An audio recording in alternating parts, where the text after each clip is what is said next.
We're talking, it's a great discussion, and we're talking real serious politics here because the politics get you to the bottom line.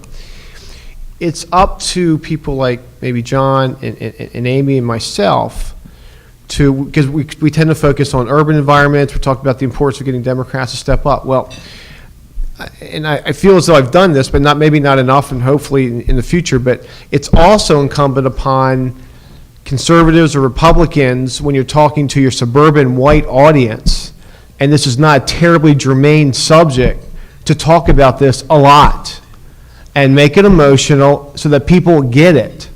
I had one white Democratic senator during my lobbying from a pretty conservative district. He was a Democrat, pretty conservative district, moderate Democrat, tell me my people don't care about this stuff.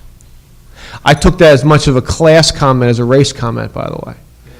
But the bottom line is, unless you get everybody interested and go through that basically three-tier analysis, that moral, constitutional, pragmatic paradigm, that you're not going to get the kind of movement politically that you need.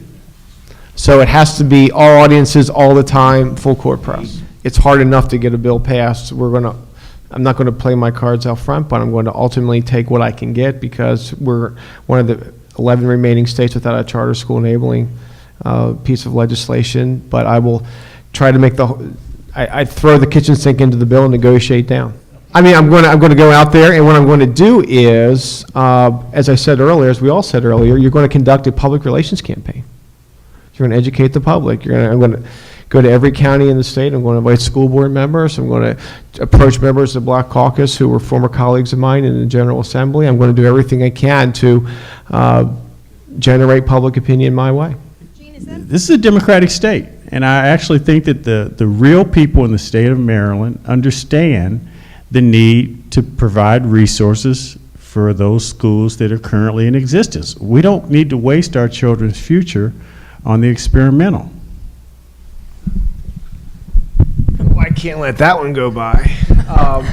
We're presently spending per capita more than $10,000 per student to produce some of the most dysfunctional schools in the Western Hemisphere. So I would say you're failing at your mission, and you better get on board. Because that window of opportunity is only open for a certain amount of time, and if you don't strike while that window's open, it may be another 10 years before you can get that opportunity. Maryland, that door was open one day, as you know, Gene. One day. It was open one day in 2003, and it closed forever, at least until we get a new legislature.